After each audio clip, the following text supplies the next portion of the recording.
What's it YouTube, Dad here from Zephyr Wargames, bringing you, as you can see, a Masked Saiyan deck profile. Now, with the starter decks of Masked Saiyan officially hitting UK stores this week, we've already done an opening, so check that guys out just to see what you get. But I thought it'd be nice to bring you a build for this deck. Now, I have chosen to mix it with red rather than green, but it's still a very, very cool card. The artwork is amazing, and I'm going to read its effect as thus. So it's Unawakened Side. Place top 3 cards of your deck into the drop area. If you place a black card in the drop area with this skill, it gains critical. For the duration of the turn, if a card or any other colour is placed from the drop area, this card also gains plus 5,000 power. When your life is 4 or less, you may draw 2 cards and flip this card over, and this side is, worth every penny. Look at that. Super Saiyan 3 Bardock. Activate main once per turn, place top 3 cards of your deck into the drop area. If you place a black card in the drop area with this skill, it gains critical. If a card of any other colour is placed in the drop area, this card gains plus 5,000 power. So it's 20,000 crit. When this card attacks, draw 1 card. Very powerful, very cool looking, awesome leader. Now I'm going to take you through the deck. So I've mixed mine with red, as I was saying. So here is the red mixture, and we'll get onto the dark mixture next. So we play 4 Saiyan Cabba. This is to help you self-awaken. Doing double strike as well is always very, very useful. Now, ideally, you want to be going second because you play 4 Bodyguard Legic. This is a nice free drop 15k blocker.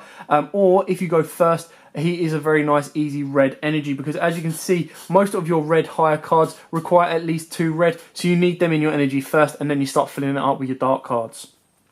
2 Pride of Justice Topo. This can easily be 3 if you want to. 4 may get a little bit too cloggy, but because it is a nice counter attack, if your opponent's if you or your opponent's leader card has 15 or more power, reduce the energy cost of this card by 2. You still have to play the 2 red.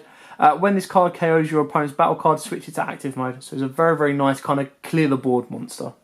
Alongside his good old brother-in-arm, and that is Julian Fist of Justice. You can play this at 4 if you wish, but it can get too cloggy because the amount of drop 4 reds we play. So playing it at 3 is more than enough. Double Strike can attack battle cards in stand mode or active mode, and when it attacks a battle card, switch this card to active mode, and it gains plus 10,000 power for the duration of the battle. We've then got 4 Unbreakable Super Saiyan Son Goku. This is the nice pay 1, drop it, add 10k combo card and draw a card. So it's very, very important for your consistency. Then brand new card out of Tournament Power, and that is 4 Saiyan Hit. This card is stupid powerful. 20k Double Strike. When you play this card from your hand, your opponent reveals their hand. Choose up to 2 battle cards with 35,000 or less power from the hand and send them to the warp. At the end of your opponent's next turn, return all cards sent to the warp with this skill to the hand. So, you play this guy, you take out their super combos, bye-bye super combos. They can't use that during their turn to attack you or their turn to defend. So then you play another 4 Saiyan Hit, take them back out again, and you're not worrying about any super combos, or you know exactly what they have in the hand to combo off with. So it saves you over comboing. Very, very important, very, very powerful. And then we've got Triple Miraculous Comeback Ultimate Gohan. Now this is usually for the decks that like to rip from your hand. Very powerful card, Double Strike. If you have 3 or less cards beside this card in your hand, reduce the energy cost of this card by 4. So it only goes to a drop 2 red. When this card KOs your opponent's battle card, inflict 2 damage to your opponent. This is a game winner and a must play in my opinion. If you find yourself not facing many decks that are reducing your hand size, then take out one of these for a 4 Saiyan Hit and one of them for a Durin and another one for a Topo. Easy as that. So that's it for the red battle cards. No extra cards because obviously our leader is dark.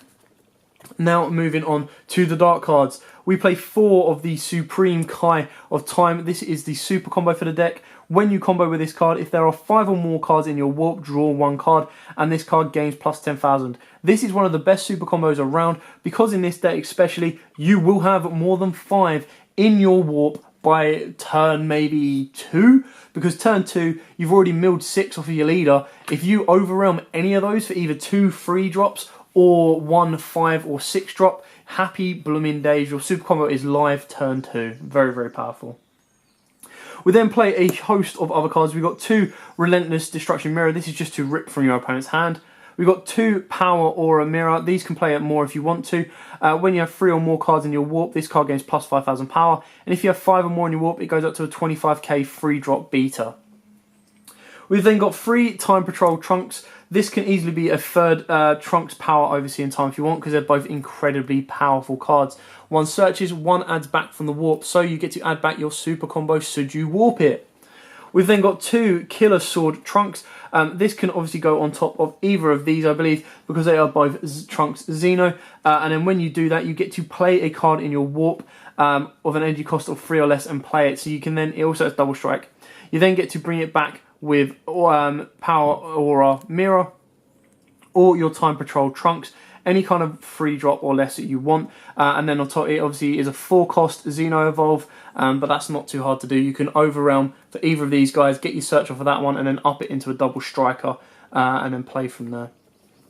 We've then got 3 Awakened Warrior Bardock. This is just an overrealm double striker, very, very nice 4-drop.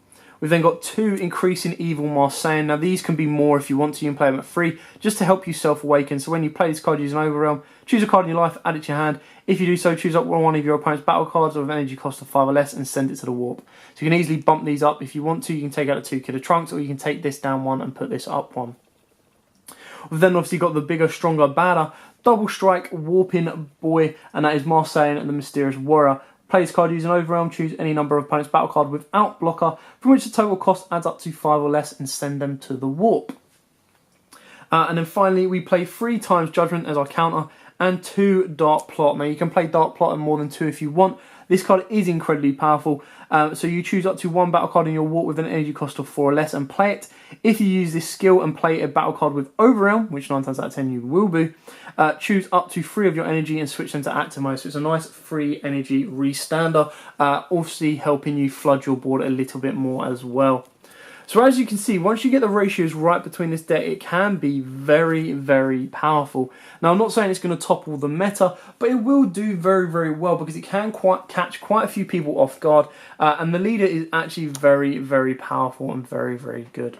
So, thanks for watching. Don't forget to like, comment, subscribe, share. Till next time, guys, as always, happy battling.